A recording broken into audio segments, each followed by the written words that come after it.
This is the Detroit Sports Podcast Network. I was trying to get it out here.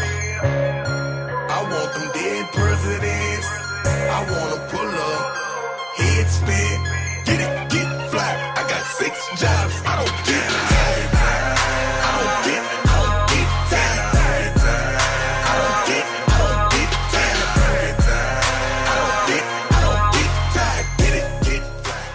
And we're still not tired on this week's episode of Two Bad Hombres. I am your host, Vito and Doc, alongside my usual sidekick and broadcast partner and fun. And that is Doc from Doc and Jock.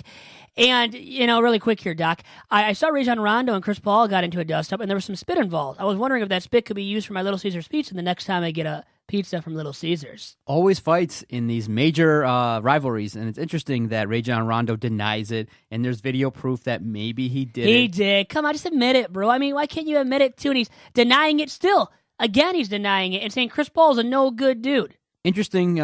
Definitely a lot of people are paying attention to the NBA with the start of the season. The Pistons hopefully can continue their solid play. So interesting start to the year. I mean, look, when you look at passionate rivalries and you look at playing in the NBA, you got to kind of hold your turf a little bit, similar to what the Michigan Wolverines did. Yes. And we can relate to that as well because of the fact that Michigan was able to win the Paul Bunyan Trophy. They won the game. They dominated Michigan State. But all the talk has been really about the pregame antics and what both coaches really said about it. But I want to get your take, and it might be what I think it is, but obviously, for those that don't know, Devin Bush responded aggressively by stomping all over the S because the Stormtrooper Spartans all linked arms and they bumped into the Wolverines. Some people on both sides are like, look, you know what, it wasn't really that classy of Michigan and Devin Bush to stomp all over the S. Or maybe they said, look, the Stormtrooper Spartans were really aggressive and not allowing the Michigan football players to move out of the way in a timely manner. Both sides could be at fault. A lot of people are upset regarding how this played out. And a lot of people are also saying, look, this is great for the rivalry. This is entertaining. This is actually going to spark off the next 10-year war. And it was something that, Devin Bush did to spark his team come hell or high water. Football is a game of emotion. And to start the game, Devin Bush was the most emotional guy on the field and maybe did enough to spark the team. Well, he was provoked by that Stormtrooper march from Michigan State. Sparty Nation, Dantonio was there right behind all those players walking, linked arm by arm. And you know what? I don't know what time they should have been on the field by. There's this big dispute about what time Michigan thought they were going on the field, Michigan State was going to enter the field at.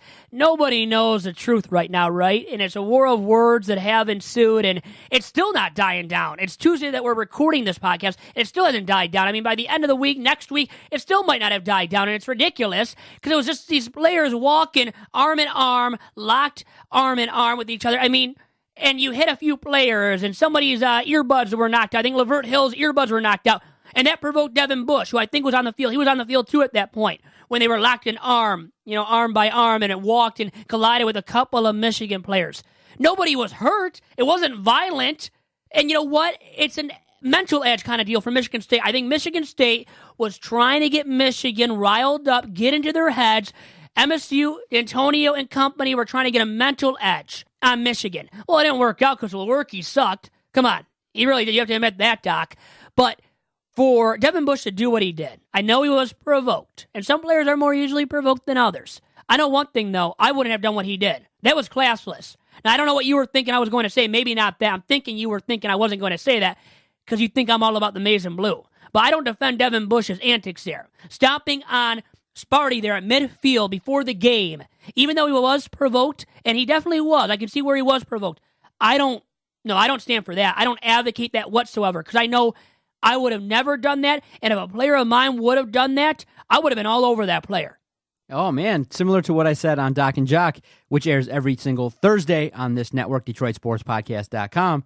Vito, I'm a guy that's obviously sometimes when I look at sports, I say emotion sometimes is important. Now, it has to be channeled in the right direction. Devin Bush, and I tweeted it out on our Twitter page at Detroit Podcast, he single-handedly, and I'm proud of him for it, he brought the swagger back to the rivalry. Because what had happened? In the last 10 years, Michigan State had won 7 or 8 of the contest. The momentum had swung toward the side of the Spartans. And what did Devin Bush do? He said, look, I'm not going to react to this. I'm not taking this shit anymore.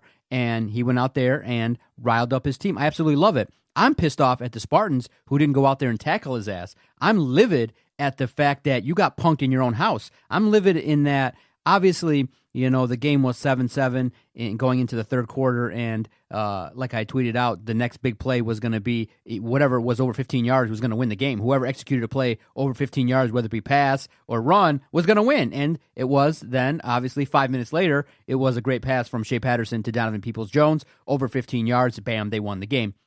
It's fine. You look at it, Michigan was supposed to win. They had the better talent. Michigan State, the program, in terms of the game and the coaches, were in disarray. Lewerke, like you said, was awful, and you had the crushing injury to Felton Davis. But prior to that, I feel like you could have riled up the Spartan Nation by, because that video went, Vito, that video went all across the country. People saw it right away. That video got 2 million views all over the country. And so what better way to handle your business than to say, hey, no, you don't get to just stomp all over the ass.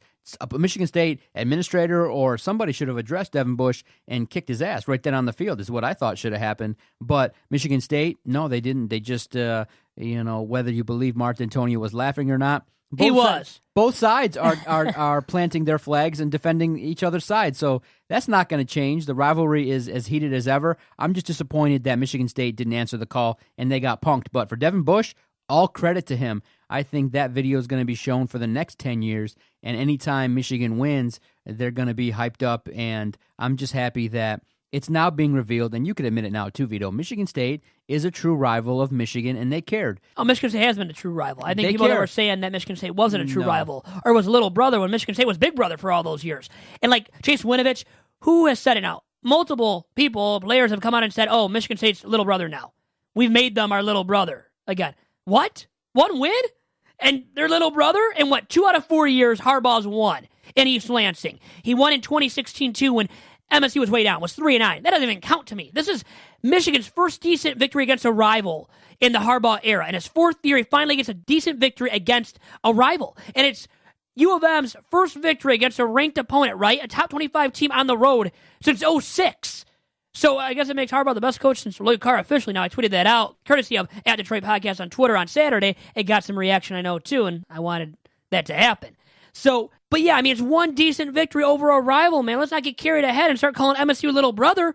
MSU's been big brother for a long time over you, Michigan Nation. But Vito, after the game, I feel like Jim Harbaugh again got over on Mark Dantonio. He said, look, that's Bush League. That's something where, someone had told me that he was there, 5 yards behind and smirking. And then Mark Dantonio comes out and goes, that's BS. Well, there's video proof, so everybody saw it. Oh, he was smiling, Dantonio. Yeah. But look, it doesn't matter. I feel like Mark Dantonio should have addressed the fans in his weekly presser. Mark Dantonio didn't do a great job. I mean, he just wanted to deflect and move the attention along to Purdue, which obviously is important because Purdue beat Ohio State, and they can come in and kick your ass again at home. And it's a big problem if Lewerke's really hurt. And obviously with no Felton Davis, that offense in disarray, it's going to be a big problem. But I feel like Mark Dantonio now has stepped behind the feud in terms of where the programs are at. I think Mark Dantonio should have came out and said, hell yeah, I did it. Yeah, what's up? You got a problem with that? It's our field. If you don't like it, get the hell out of the way. I feel like he kind of, because they lost, I feel like, you know what? They could have rallied and they could have continued this wave of momentum that State has had against Michigan. Remember, when Mike Hart called Michigan State little brother initially, the first time then Mark Dantonio goes, you know what? This is something where pride comes before the fall. Okay, fine. He had that smirk on his face. He had that scowl. He was very angry. And he said something, and that was after a loss. And so I think he missed an opportunity to do that again. And you can recall also when Mark Dantonio said, look, it's never going to be over. This is just beginning. You had an opportunity. Look, I know you want to take the high road. I know you didn't want to keep this feud going. But at the same time, the morale of the Spartan fan base is low. You got some fans that are grateful that he's there. And I can appreciate that, those that say, look, this is a guy that's done a great amount of work for us, brought us to where we're at. And then you got a certain amount of fans that are just like, dude, we've peaked, and now we're going in the opposite direction, and let's change it up. I feel like you could have maintained momentum with the fans and kept support if you just come out and said, look, yeah, we did it, and we're proud of it. And anytime Michigan walks onto our field, it's going to be a battle from the second they walk foot on it. They better be careful. They better keep their head on a swivel. What's wrong with saying that? It's just what it is. It's the momentum. And it's a rivalry that needs to have both sides firing. And right now, Michigan and Harbaugh have been on the attack, and I don't like Mark Dantonio being so passive. Well, God will deal with them now for what happened. Okay, remember that. God knows what truly happened. He said something along those lines earlier in the week during his press conference with the media. He said that hey, it's over now. We're looking at Purdue. Focus on Purdue. God and I will, duke it out, or, I'll have God deal with what happened here, and that's it. That's the end of it. Now, should that have been the end of the story? You're saying no. And Sparty Nation, do you think Sparty Nation as a whole, Doc, is reacting in a manner where they did not like how Dantonio handled the situation in terms of him just putting it to the wayside and hushing it all like he did earlier in the week? Well, I don't like the fact that, one, like I said, I don't like the fact that Devin Bush was allowed to do that for a prolonged period of time. And two, I don't like the fact that Mark Dantonio has been so passive. He used the God approach, and that's fine. We got a lot of response, a lot of funny jokes in terms of Mark Dantonio's use of saying that God's going to help him handle his business and things like that. I'll say, look, if Jim Harbaugh has the nerve to call Mark Dantonio Bush League, if I was Dantonio, I would say, look, I wasn't called out by Seattle. I wasn't called out by the Lions for being a punk. Well, I didn't hit Jim Schwartz in the back and almost push him over.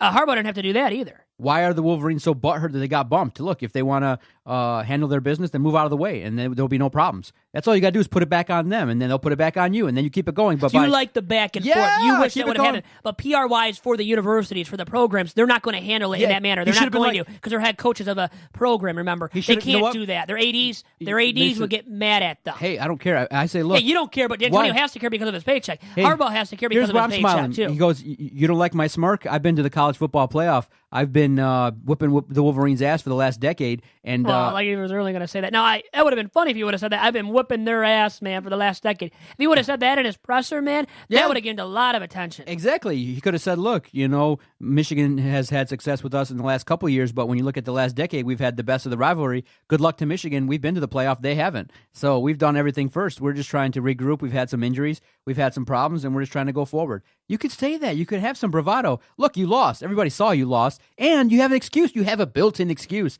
Your best player went down in that game. Your quarterback didn't practice. So you could use the excuse but not use it, in my opinion. And I feel like Michigan State took the passive role in the feud. And Michigan, like you saw, they in a game that's aggressive, they took it to Michigan State from the beginning to the game to the postgame and to the postgame pressers. All along the way, the tide has turned. And what happens is, hey, look, if your opponent swells up, you got to do some kicking. You got to do some bumping and grinding to get the momentum back. And right now, Michigan State, because they lost, are taking the passive approach. And I don't like that. I think they got to stand up there and be more arrogant than the Wolverines. Be like, look, we've done this for the better part of a decade. Great. You won. Go out there and finish the job and get to the playoff. Don't choke like you always do. Well, see, he's not going to say that, though, because he doesn't want to irk them even further, rile up the masses there and Wolverine Nation. And you declared the Wolverine Nation as arrogant, an arrogant bunch of fans. You think the Wolverines really? Wow, John, you're really dropping that on us here? I do believe that. I can't believe you would believe that about Michigan Nation being arrogant of all things, Well, man. Similar to what George Blaha said, you guys celebrated on our football field like you won something. That was a little bit stupid on behalf of Michigan. Come on. It's a Paul Bunyan trophy, though, baby, and celebrating it on the field, showing it off to the Michigan State faithful there that were still there when Michigan was celebrating with that trophy. And Harbaugh said it used to be where the Bunyan trophy came into the locker room after the game. The winning team didn't celebrate with that Paul Bunyan trophy on the field. Dantonio made that a tradition. So guess what Michigan did? They rubbed that in the faces of Dantonio and Michigan State. Now, what did you think of that as a fan of Sparty Nation, seeing that done on your home field?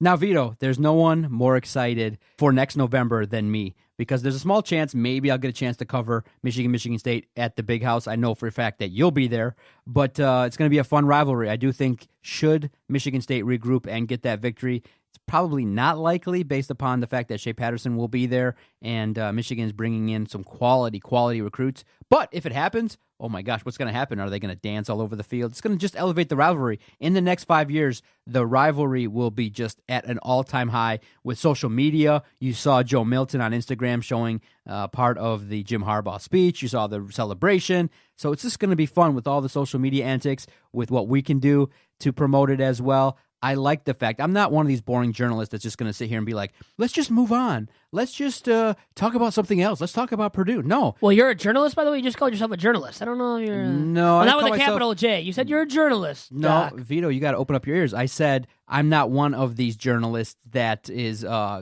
being all boring about it and wanting to move on. I'm more of a shock jock that wants to... There we go. I want to instill more passion into the rivalry. I want to tell everybody, yeah, Michigan State hates Michigan. Michigan hates Michigan State. This is what the rivalry is. Let's take it to the next level. Let's get a name for this bad boy, similar to the Iron Bowl, something where, it's Auburn, Alabama, or, it's BAM, something Texas and Nebraska. It's something awesome. I want it to be that, and that's where it's at because, Michigan State's had the success. Michigan now acknowledges us. Here we are, and now we got to go forward and regroup as Spartan supporters. But this has been great. I just feel like Michigan State, my overall thesis again is that they took a way too much of a passive approach. Why? It's football. This isn't politics. This isn't a high school classroom. This isn't a popularity contest. This is football, and you got to talk some shit. And Mark Dantonio used to talk shit when he was winning. Now that he got pimp slapped a little bit, now he's taking it more of a I'm gonna. Well, now he's believing in God. Yeah, he's believing in God now. In God all of a sudden now. No. It's not all of a sudden, Vito. He's always done that. He's always been that way. What I'm saying is when Mark Dantonio had an opportunity to respond to Jim Harbaugh, he took a passive approach. Not all this God stuff and all this deflection. I'm saying this. He should have stood toe-to-toe and gave some back. That's all he did was just took, you can take your medicine, but give some back. Say, look, yeah, we lost. We had injuries. Our quarterback was god-awful, and we got to definitely improve the offense. But come hell or high water, this is a feud that I'm definitely interested in, and I'm tired of Jim Harbaugh and coming in here and handling himself that way in our house. It won't happen again. Just say it. It's going to happen. I mean, Michigan's going to come in and win some games, but, when you look at it, look at the scoreboard. Look at Mark Dantonio's record versus Michigan. He could have just said that and then dropped the mic pretty much. Check the scoreboard, baby. Check the head-to-head record. Yeah, but then, Michigan supporters are like, look, we're 2-1 in the last 3 years. Yeah, they can say that, So too. you can spin it any way you want. All I'm going to say is this. Mark Dantonio's got to get the Michigan State swagger back. He's totally lost it. And if he doesn't change coaches, he'll lose me as a supporter because those coaches are terrible. That offensive game plan, definitely it was affected by injuries and things like that. But if Lewerke wasn't good enough to practice, then he shouldn't have played. You could have definitely had a built-in excuse. Just play Rocky Lombardi. Just throw him out there, and whatever happens, happens. You got a built-in excuse. But no, you put out Lewerke to embarrass the program in front of the nation. To embarrass Lewerke, too, man. How bad do you think he felt out there knowing that he's not 100% healthy, that he has to go out there against Michigan, the best defense perhaps in the nation, for sure in the Big Ten? Really? That wasn't fair to Lewerke. And now how much respect and confidence, how much confidence have you lost in Mark Dantonio? A lot. Because of the fact that he's kept Dave Warner around after you got your ass kicked by Alabama where you didn't score a point. You should have retooled. You should have said, look, we got to, get to that level. Instead, what they did was they went backwards.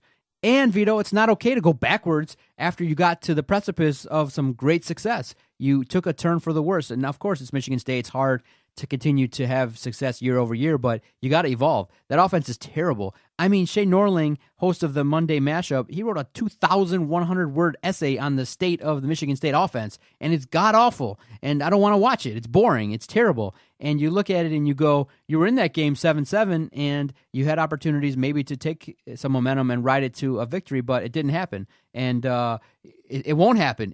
You will look at a bunch of losses in a row if Michigan State continues to play with that offensive scheme. Look, Michigan made changes. Michigan's not the same coaching staff. All Jim Harbaugh did was change coaches. Drevno, gone. He brought in better coaches and a better quarterback, and in 1 year, they look a lot better.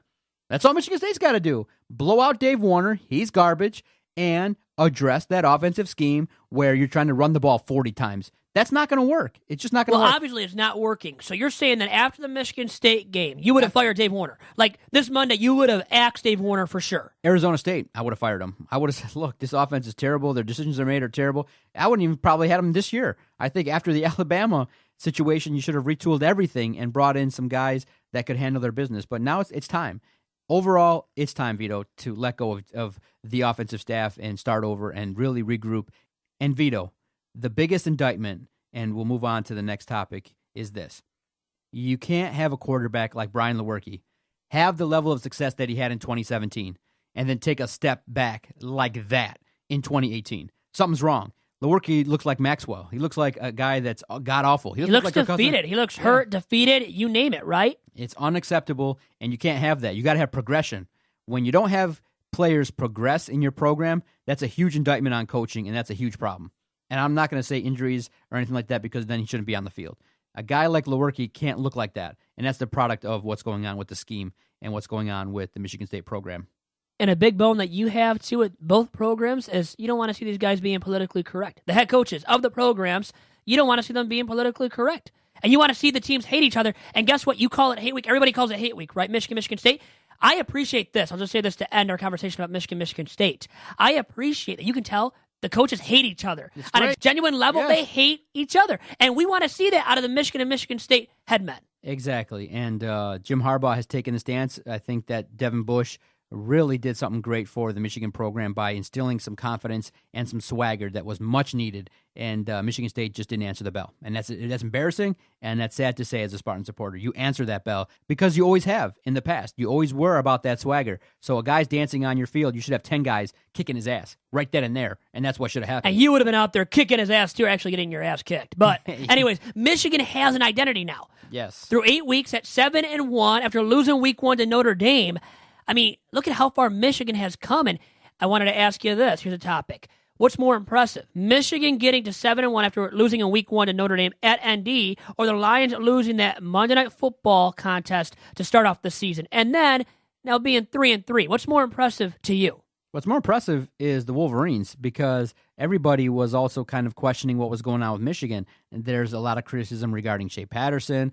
Vito, I'm sure you've heard the criticism when Michigan started slow versus Western, SMU. They've started slow in a lot of these contests. The game versus Wisconsin, they were winning in the third quarter, and people were still concerned and thinking that Michigan was going to take a dive and lose that contest. So there's a lot of fear going on right now, and now the next wave is going to be the two big tests, Penn State, Ohio State. You're going to have to handle your business with Indiana kind of in the middle there. So I'll tell you this. Michigan's got to take it down. They got to go to Columbus and handle their business. Penn State comes to Michigan, which is an advantage. They're going to play Indiana, likely have an opportunity to handle their business there. But on the road, November 24th, noon contest, Ohio State will be at home, and they're going to entertain Michigan, and hopefully it's for everything. And it'll be a great contest. Everybody will be excited to see it. But Michigan's got to take it down. And the reason why I'm not giving the Lions credit is because of the fact there's a system in place that can be successful if utilized properly. Remember, you got a franchise quarterback. You got Matt Stafford, and everybody would expect that this guy can perform. And look at the level of competition. You had a Green Bay team that was super injured. You had a New England team super injured. Look what happened when Edelman came back. I mean, I think if you look at it now, and if the New England Patriots played the Lions now, they probably would have a tough time stopping the New England Patriots offense. Because, Vito, there's some weird chemistry going on between Tom Brady and Julian Edelman. And you've seen now an offensive renaissance for the New England Patriots. They're scoring points at will versus their opponents, and it's been really, really successful. So the way I look at it is the Lions have taken advantage of teams that have sucked. And that's what the NFL really is that you're kind of built in to be 8-8 to start, and it's just those couple games do you take advantage of your opponent to get to 10 wins, 11 wins each year. So I do think that when it all shakes out, the Lions are going to be around 7-9, 8-8 anyway. But despite the fact I'm not really impressed by it, I'm happy that the Lions are 500, that's for sure. Well, it's better than being what we thought they would be after losing week 1, right? Exactly. Now, Michigan lost to a very tough opponent week 1, where the Lions didn't lose to a very tough week 1 opponent in the Jets at home, too. Michigan started the season off on the road in primetime at Notre Dame. Very tough place to play in South Bend, Indiana. Shea Patterson's first game as starting quarterback for Michigan was in that game as well. Where, as you said, I think you're right. I think you nailed it, Doc, that well, because you had Matt Stafford, a franchise passer, to start the season, you already had a system in place to win with. Michigan didn't officially have that until later in the season as the season has progressed. And I think it's impressive what Harbaugh has done with Shea Patterson and company with that offense and how much it has progressed since week 1. Because in the first half of that first game against ND, as we talked about with Jack Wangler and you and I together on Two Bad Hombres, the Motor City Sports Rant, you talked to Adam about on Doc and Jack as well. Nobody saw anything resembling a competent offense in the first half of that game against Notre Dame. And it didn't happen really, a competent offense. You didn't see that emerge until the fourth quarter. Really, with one drive, Shea Patterson looked good. There was not much working offensively at all. I mean, besides Dylan McCaffrey, too, when he came in for the one series. And now it looks like Michigan has two competent passers in Shea, in the backup, Dylan McCaffrey. And you have to like that. And then your man, the man you interviewed as part of your one-on-one podcast here on the Detroit Sports Podcast Network, and that is senior running back Karan Higdon. You have to like what he has done already this season too. So the offense has developed. And because of that, the offense coming from pretty much nowhere based on week one's performance, I would have to give it to Michigan too, being more impressive, rebounding from that week one loss than the Lions rebounding from their week one loss. All right, Vito, time for our first timeout. We'll come back. Second half of the podcast. You got some things that have caught your eye in the world of entertainment. I want to get your thoughts on that, and looking forward to the second half of the podcast. Stay with us. You're listening to Two Bad Hombres on the Detroit Sports Podcast Network. Doc, you know who is really happy about the Michigan victory on Saturday? John Wangler, the founder and leader, the fearless leader of Top Cat Sales in downtown Royal Oak, with another location now in Madison Heights as well. So, guys, if you are looking for apparel for your football team, your small business, or your corporation, look no further than Top Cat Sales. And through founder John Wangler's leadership, the former U of M Rose Bowl winning quarterback, Top Cat has developed a tradition for selling and distributing apparel with the highest quality and the very best service, with brands like Adidas. So you can get your team or your business all in with Top Cat Monday through Friday by calling 248-246-1054. And once again, the phone number is 248-246-1054. And remember to follow Top Cat Sales for all of my latest tweets at Team Top Cat. And now to our newest sponsor in Legacy Football. And Doc, as you know now, the Legacy Football organization was founded in 2009. And it is the premier off-season development program in the state of Michigan, in the Midwest, and in the entire country.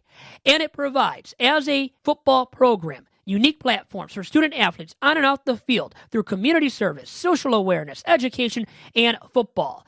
And it has staffers such as former MSU All-American linebacker and Super Bowl champion, a man that wasn't happy about the outcome on Saturday in Michigan State, in that former MSU linebacker Greg Jones, a guest on last week's episode of Two Bad Hombres.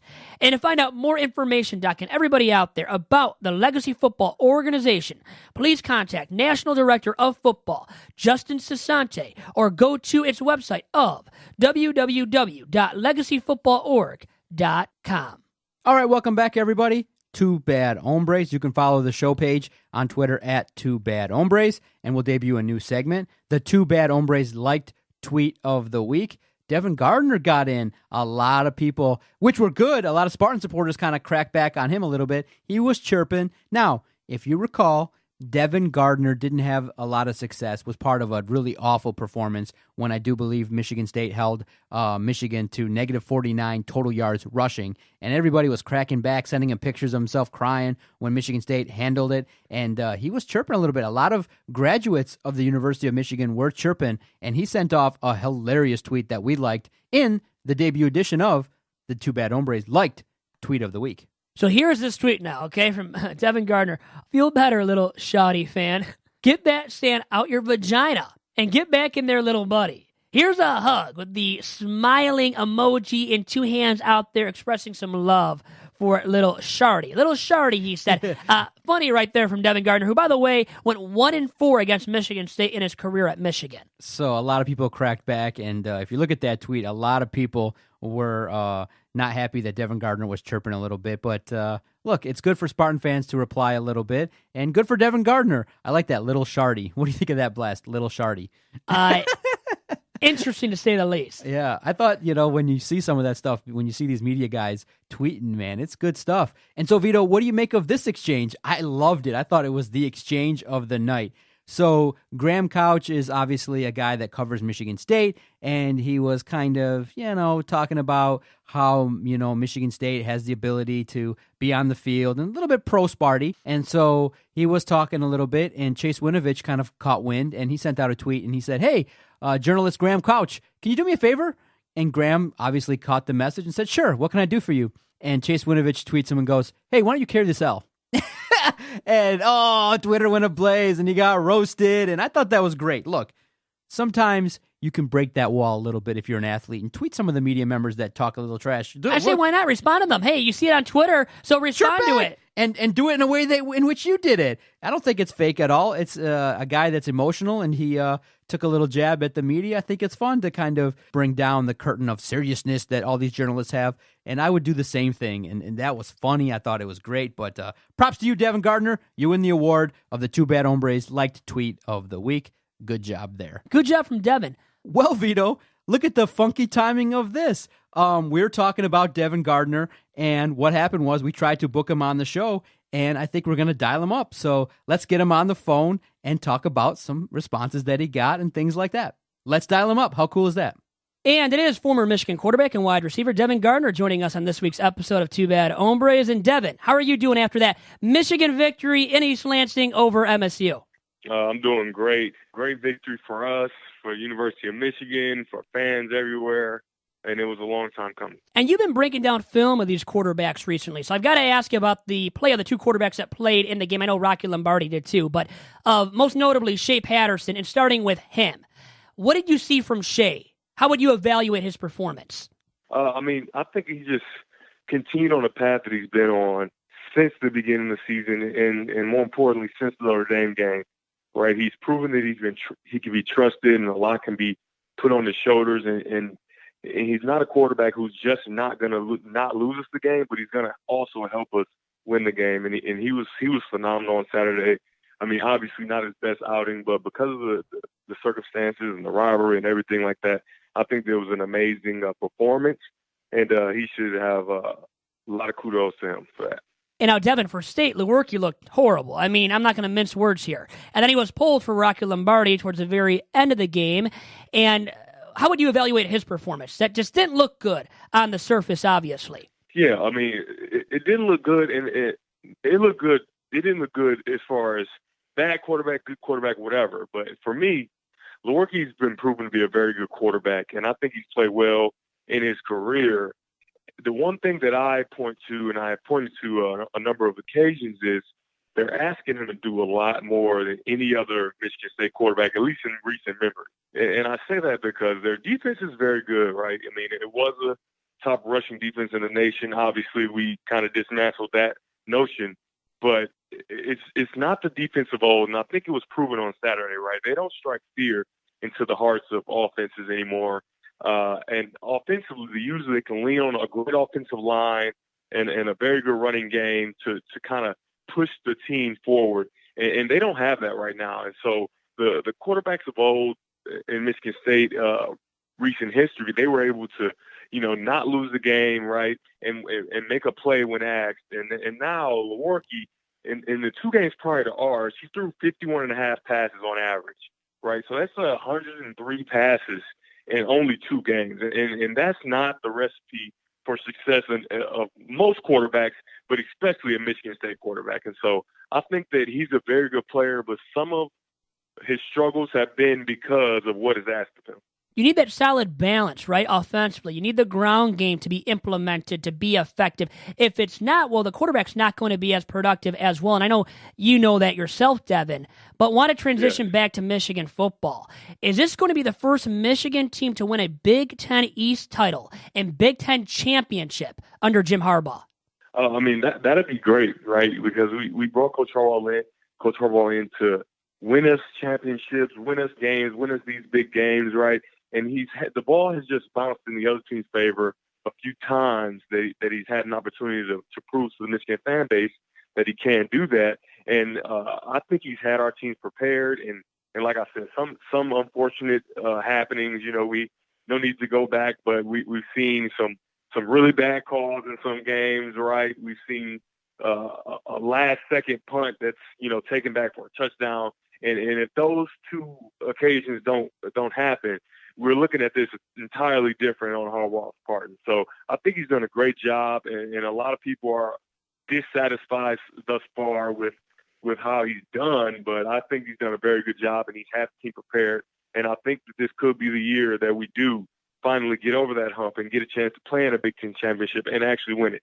Devin Gardner, kind enough to give us a few minutes breaking down Michigan versus Michigan State. Now, everybody's talking about it, the pregame antics, what occurred prior to the game. You had the Spartans coming to the field, maybe a little bit early, bumping into Michigan athletes, and you had Devin Bush taking out his aggression on the field. You saw it. Everybody saw it. The video went viral. What do you make of it? And do you say, some people take the stance that, hey, Michigan needed to show a little bit more class? Or do you say, you know what, Devin Bush, all props to you for bringing back the swagger to Michigan, and it likely carried over into the contest? The thing for me is, and let's just talk about what he did on the field, right? He didn't just walk out onto the Michigan State field unprovoked and just start stumping their field out. That's not what happened, and I think that's how Spartan fans are trying to spin in, Spartan media and things like that, and even some Michigan fans who don't know the whole context of what happened. They're spinning it that way, and so let's just get that out the way. It was provoked, right? Michigan State, the reports say that they were late to the field. Michigan tried to see what the holdup was, when would they be out there. They didn't respond in enough time. The guys were on the field, the Michigan football players, and they were able to be on the field, and they were warming up. And then Michigan State comes in late, doing their walk, have their arms locked. And I just recently found out Khalid Hudson, who is a guy who hasn't really immersed himself in the trash talk of the rivalry and doesn't have any prior history with Michigan State, as they're walking lock arm in arm, they moved out of the way so that he can get through while he's warming up, right? But a little bit further down the field, towards more of the center, it was a few other guys, right? Devin Bush, Marshall, and Lavert Hill. And those are three guys who have kind of ties to the Michigan State, right? So Devin Bush has been vocal about how he doesn't like Michigan State and all these things. Marshall, who in recruitment, inner city kid, went to Southfield High School, was supposedly going to go to Michigan State, but at the last second chose Michigan. And Lavert Hill, same thing. A lot of people thought he would go to Michigan State and did not. And so these are the guys. Lavert Hill's headphones are snatched off.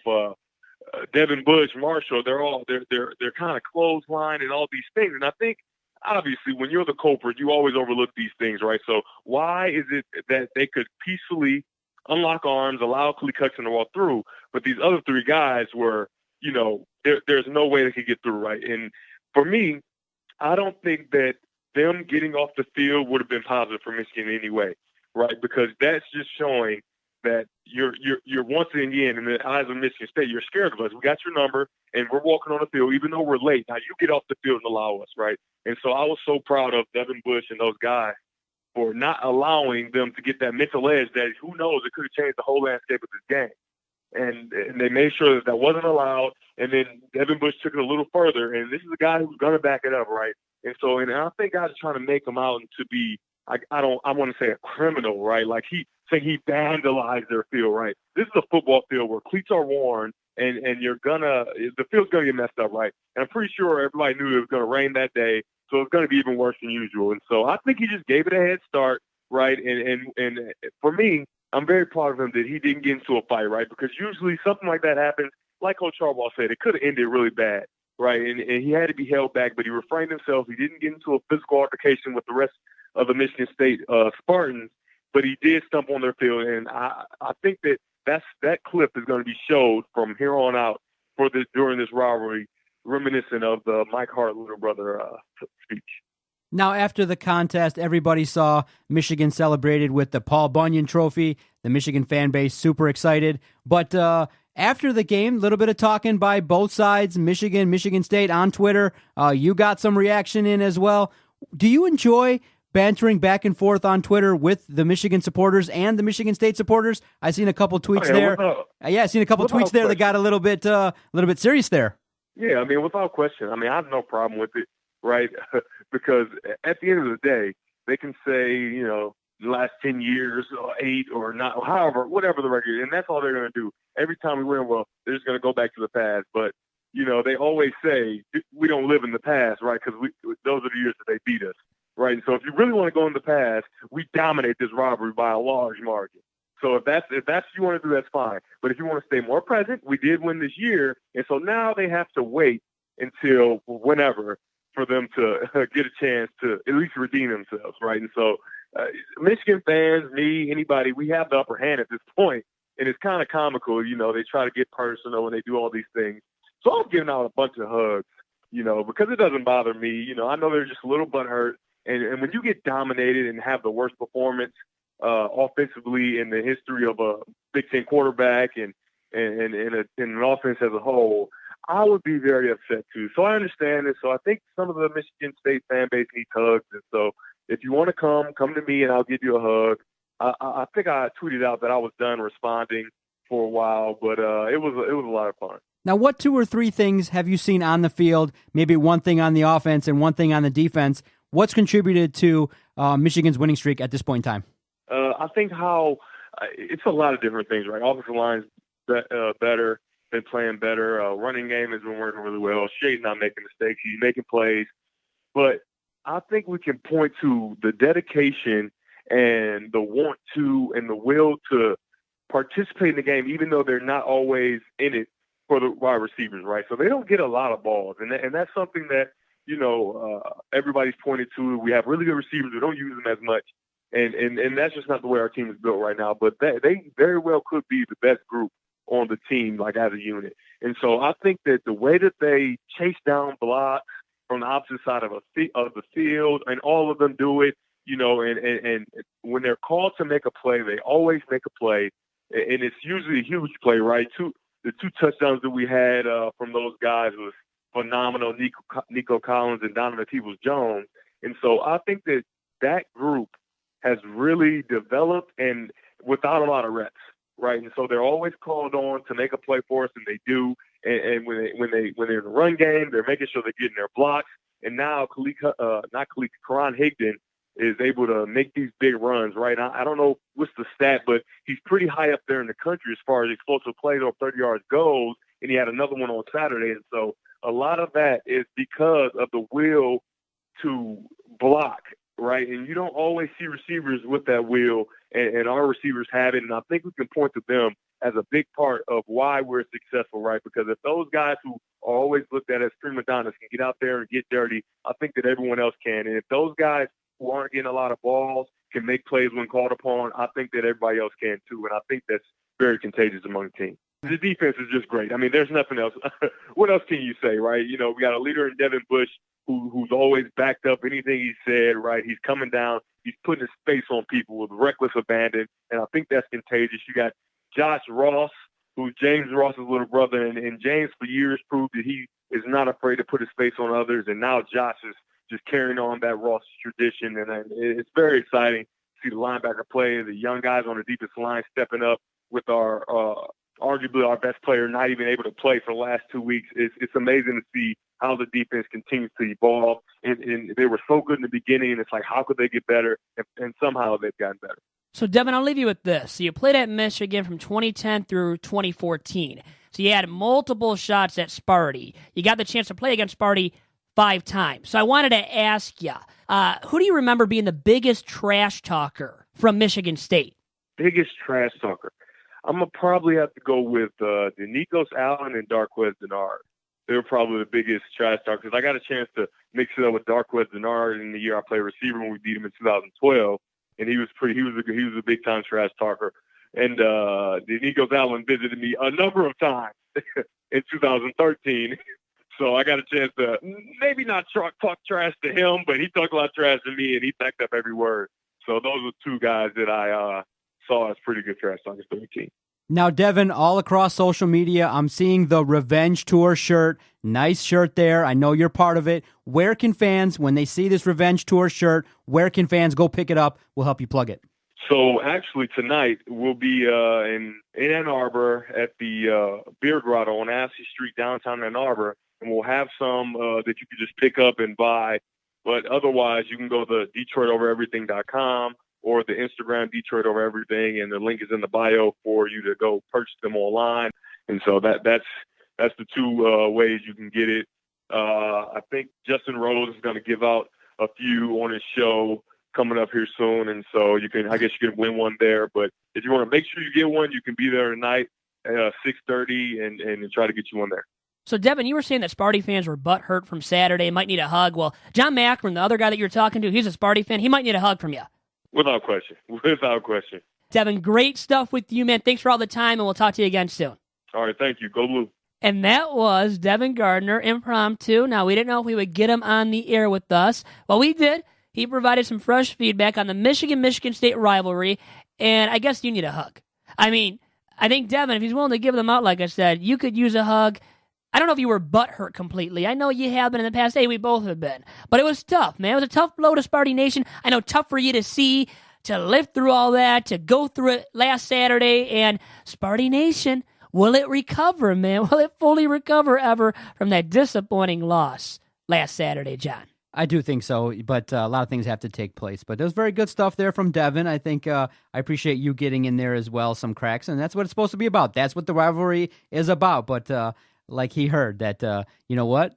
It's a singular year. Michigan came in and won, and I think it's been going now back and forth the last couple years. It's going to be a fun rivalry going forward. But now I do want to get to the last couple things that you have to take on. Now, some real quickly. fun stuff that's off the football field, big time. Now, you had some thoughts regarding the breakup of Pete Davidson and Ariana Grande. What'd you make of it? Because I'll give you my quick thought. I feel bad for Pete, but I always felt like he kind of outkicked his coverage with that one. And when you also have addiction issues, it makes it hard to sustain a relationship. And so I'm surprised that he actually got a chance to date her. But now, Vito, you recognize a quality that some women like, you know, in guys that maybe aren't the most attractive or the most... Wait, what is wrong with Pete Davidson? Hey, come on, man. I'm looking at his photos here on the screen. Wait, what photos? What photos are you seeing on the screen right now? I'll tell you this. If you're funny, you got a chance to date someone like in the class of Ariana Grande. So I'll say this. If you can work on your funny game, maybe you can even kind of swoop in and take over. Am I funny enough to warrant attention from Ariana Grande? I would like to think I am not going to happen. I'm not going to be swooping her in anytime soon, but that relationship from the start was not going to last. I think it was a PR stunt almost, even though they got engaged, but they hadn't planned a wedding. They got engaged in the summer. They never had planned a wedding. And what does that tell you when they don't plan a wedding date? Well, it's probably not going to lead to marriage. So that wasn't going anywhere, I guess you could say. And now the final note to bring up here on Two Bad Hombres for this week is Amy Schumer. She came out and publicly stated that she will not participate in a TV commercial during the Super Bowl because of the protest over Colin Kaepernick. Kaepernick obviously still not having an NFL job at this point. Now his buddy, a guy who started, kneeling for the anthem soon after him, and a former teammate of his, Eric Reed from the 49ers, back in the day, now with the Carolina Panthers, did get picked up. But Kaepernick still has not been picked up by an NFL team. And because of that, well, Amy Schumer has decided, this actress, I think you know who Amy Schumer is, comedian, has come out and said that she will not participate in a TV ad during the Super Bowl. What are your thoughts on that? Look, if that's her stance, sometimes money isn't everything to everybody, and she has a stance, and that's fine. I'll let her take her stand, but in the world of business, you're not really supposed to do that.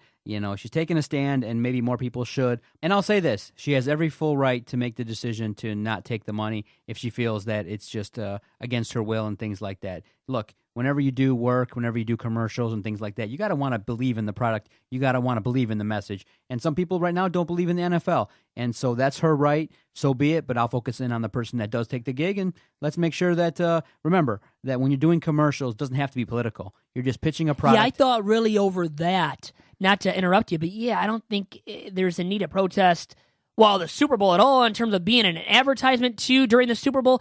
I don't think it's worth that. But Rihanna, by the way, too, really quick, has come out and said that she got offered to perform at the Super Bowl, at halftime for the Super Bowl, and said no because of Colin Kaepernick too. So Kaepernick, man, he has all this power over these celebrities too. I mean, think about it. They're not performing. They're not going to be in Super Bowl ads, going to be performing at halftime. Rihanna, that is, because of Colin Kaepernick, Doc. I don't think we've ever seen this over one name, over one individual, where all these celebrities and just people in general are coming together and saying, we're not going to do something because of that one individual. At least in my lifetime, I don't think it's happened. And in professional sports, too. Yeah, and more power to Amy Schumer. I think that she definitely is a comic that can have drawing power and things like that. So if she wants to support Colin Kaepernick, more power to her. And we'll leave it at that then. And more power to Devin Gardner for joining us, spur of the moment here on the airwaves, for some fresh feedback on Michigan State, the rivalry. And we got his take on Devin Bush. Was that Bush League from Devin Bush? His thoughts on that, about sparring on Twitter, when to spar on Twitter, because he produced a funny tweet in our segment there earlier in the podcast too, Doc. You can follow Devin on Twitter at Devin Gardner XCI, and you can find that great shirt that he's talking about, the Revenge Tour. And hopefully it kicks off for Michigan and they can bring it home, because what a crashing way to end the revenge tour if they should lose to Penn State or Ohio State, or even both, because I do still think that as the season progresses, there's a lot more pressure. Remember, Michigan State has climbed that mountain. They've won the Big Ten. They got to the playoff. Michigan has a team that can do it, and if they fail to meet their goals, it will probably be a massive disappointment. Well, the blame will fall on the shoulders of who? One name, Jim Harbaugh. And I'll leave it at that, guys. Thanks to Devin once again. Thanks to you, John, and to everybody listening to this week's episode of Two Bad Hombres. Adios.